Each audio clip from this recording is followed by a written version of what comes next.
Well, you may already be feeling it, that pressure building up in your head, the nose running, the wheezing in your chest. Allergies. Spring allergy season is here, and experts say it's going to be a bad one, but it's not just the pollen that could be making you miserable. Bugs in and around your home. I said bugs.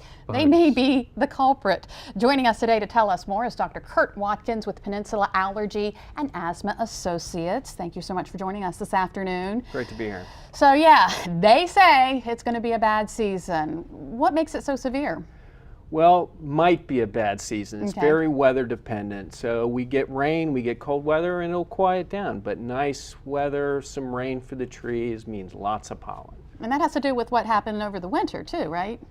A very cold winter can damage the buds and reduce the pollen count. So. Right. Now, with the cold weather, sometimes people get a cold, doctor says, no, you got allergies. Sometimes people have allergies, no, you got a cold. It overlaps a lot? There's quite a bit of overlap. Runny, stuffy nose, congestion, sneezing could be either one. Tough to sort out, but chronic symptoms that last for weeks, especially if there's a lot of itching or sneezing going on, itchy eyes, is probably allergies. And if you recognize a seasonal pattern, then you probably got hay fever. Right, right. Now, we're not just talking about pollen. We're talking about things like dust mites, mold, spores.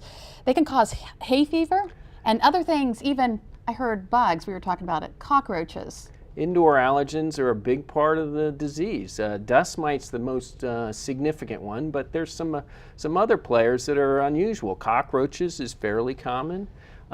In some cases, mice or urine that collects from mice infestation can cause asthma.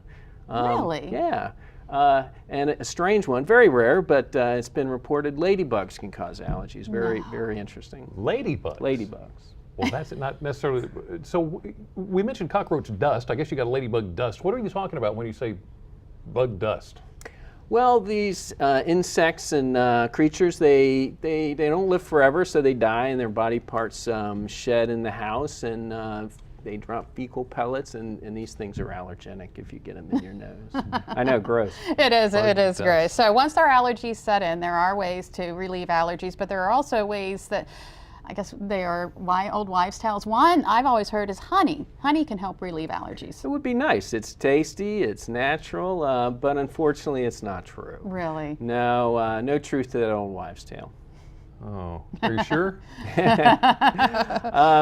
Well, I haven't seen any randomized placebo-controlled data. Let me put it that way. Okay. You just keep eating your. I will volunteer for that test whenever it comes around. All Okay. right. Now let's talk about Sign me allergy up. shots for a second.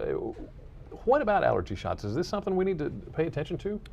I think if you have a significant case of nasal allergies, you should give serious consideration to getting allergy shots. Antihistamines, nasal sprays only go so far. Now, they work for a lot of people, and if it works well for you, then super. But if you're taking several drugs for months on end and you're still miserable with this, there is another level of treatment, and I'd encourage you to talk to your doctor about getting a course of allergy shots. They can provide long-lasting, durable relief long after you're finished with the program. So basically, chronic allergies, you should get the shots. It's an option. It is an option, yeah. So, How often? the programs vary. Our office offers a program that's once a week, total duration of 5 years, which doesn't sound appealing, but if you think about medication every day for 20 years, a course of allergy shots up front can really reduce the burden of this illness.